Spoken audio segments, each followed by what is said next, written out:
Kyoto Prefectural Board called it a lack of hygiene and had a press conference about it on March 28th. So they segregated him on the second floor away from his other classmates. However, if it was necessarily about that hairstyle, I think this can also potentially be another problem for Japanese society. Japan decides to allow konbanwa minasan, kyo desu. So a student gets banned from his graduation ceremony because of his hairstyle.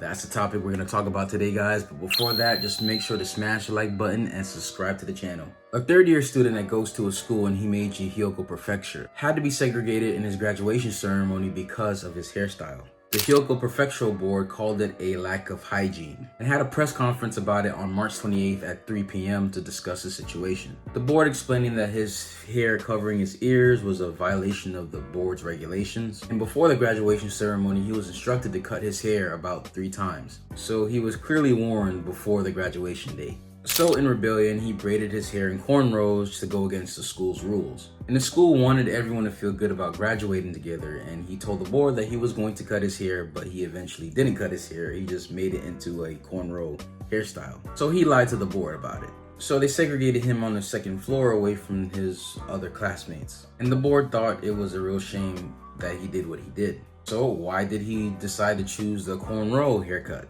Apparently, this gentleman is actually a hafu and his dad is actually a black African American. And he chose that hairstyle because it's based on his roots from his father's side. So they asked a salon in Tokyo that specializes in the cornrow hairstyle. So the specialist said it's a common hairstyle in black culture, and he doesn't agree with the school's decision to separate the young boy. And according to the board, he didn't consult the board about the hairstyle before the graduation ceremony. So the board didn't learn about it until the day he actually wore the braids into his graduation.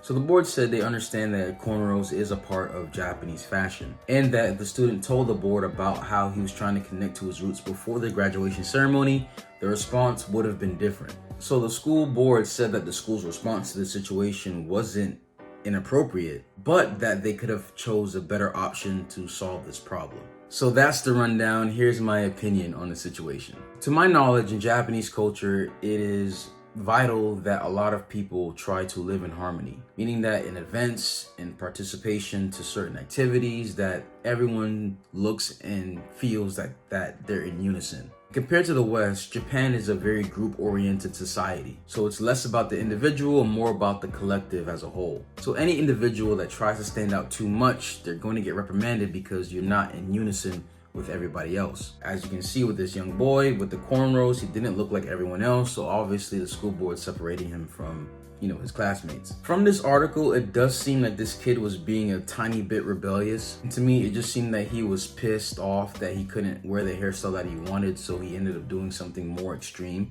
Because to me, from the information I'm getting from this article, is that if he truly wanted to embrace his heritage, I think he probably would have asked the school board first if it was okay. And if he did that, because it was done in a very respectful manner that wasn't seen as rebellious, I'm pretty sure the school board would have made an exception for him if he approached that way. But because he didn't and it was seen as like rebellion, of course the school board denied him celebrating with his other classmates, because he also lied saying that he was going to cut his hair and he did something completely different. To me, this seems less of a foreign culture and more so of like not being in unison with other Japanese people, because there's already a stigma about how certain dress codes are not allowed in Japanese schools. You can't even dye your hair certain colors because it's seen as unnatural and it ruins the harmony of the students. So anything that's totally different than the norm is going to be ostracized, I believe. Because it's not like he is blatantly a foreigner, or he probably looks very Japanese compared to his foreign side. So say for example, if I went to that school, I'm pretty sure they would allow me to wear cornrows because I'm African American, I'm not Japanese, so they expect my hairstyle to be different. At least that's just what I think. To me, it sounds more like a case of this kid was just being rebellious for the sake of it rather than the actual hairstyle within itself. However, if it was necessarily about that hairstyle, I think this can also potentially be another problem for Japanese society. If Japan decides to allow more immigrants to come in Japanese society, obviously there's going to be a shakeup in Japanese culture. Many Japanese are going to have to face the fact that people come with different hairstyles from different cultures, especially if you have half-breed Japanese people or hafus. They're gonna come and probably be influenced by their foreigner parent side. Like this gentleman here, he wanted to embrace his black culture, but obviously it's not that common in Japanese society to wear cornrows. Even though it is popular, it's not that popular to be the norm, I personally believe, but correct me if I'm wrong. I believe as time goes by, if more foreigners come to Japan, Japan has to answer these questions. Do we still want to keep being harmonized, or we have to accept the fact that there's going to be a lot of people who are not Japanese or look different or act different, that we have to somehow find a way to compromise to keep some kind of unity still, if that makes any sense. It sounds to me that the school would have allowed him to do it if his approach was different, but because he lied and he seemed a bit rebellious, it seems like that was their response. Do I personally think they should have separated him? Probably not.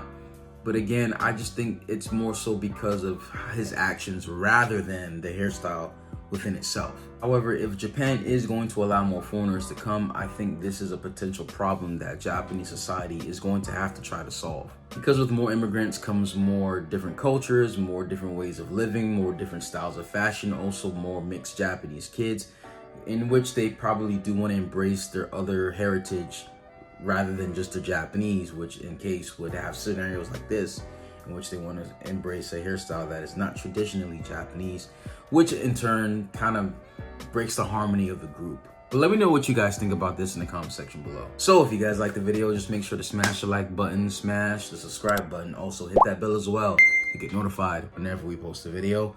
Hontou, arigatou gozaimasu. Minna, 気をつけて。じゃあね。